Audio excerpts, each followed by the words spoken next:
On June 28th of this year, a photo went viral showing President Joe Biden kneeling before a religious Jewish woman in the White House.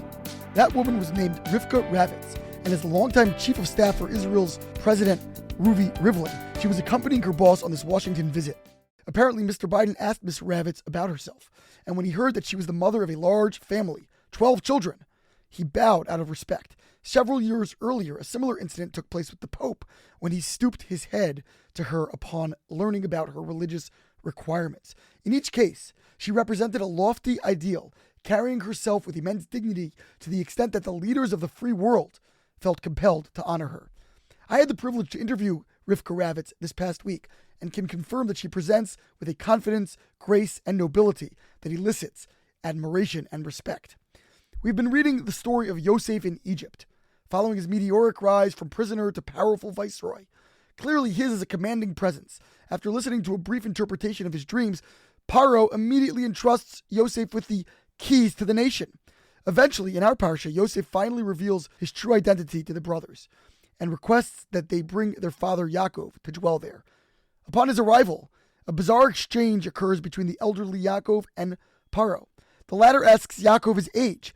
"How many are the days of the years of your life?" To which Yaakov curiously responds, "The days of the years of my life are 130 years. The days of the years of my life have been few and miserable, and they have not reached the days of the years of the lives of my forefathers in the days of their travels." This seems to be an unusual case of oversharing, a detailed disclosure about the quality of his life in response to a simple query about its length. Moreover, we are surprised to hear a profoundly righteous man as Yaakov, one of the forefathers, complain about his difficult history. And in fact, the Midrash informs us that he was punished with the loss of 33 years off his originally intended life expectancy, one for each word of his remarks. In some subtle sense, on his exalted level, Yaakov should have expressed himself differently to his Egyptian inquisitor. The close reader, though, might notice that we only reach 33 words if we include Paro's inquiry in the count.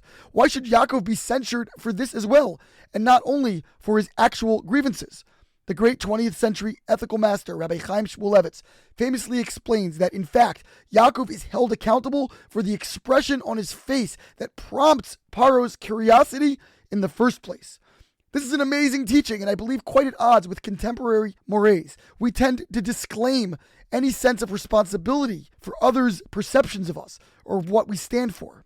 And surely we are not expected to organize our lives around others' approval. At the same time, the Torah is rich with nuance and insists that we can both express our values and potential and yet remain cognizant of the responses we are inviting from those around us. Ethics of the Fathers teaches. Rebbe said, what is the proper path a person should choose? Whatever is a credit to his or her maker and earns esteem in the eyes of others. Again, this counterintuitive teaching offers a sense of balance. We must do what is right, a credit to our maker, but do so in a manner that is pleasant, esteemed by others. My latest interviewee carries herself in a way that exudes both high moral standards and congeniality. She takes responsibility not only for her behavior, but for the impression she leaves on others in the process. We can likewise eschew the current binary, the assertion that to live our truth, we must disavow the impact we have on others. After all, we live in a society, and clearly we're intended as social beings. We are inextricably linked to one another, and we can be both righteous and affable at once. Shabbat Shalom.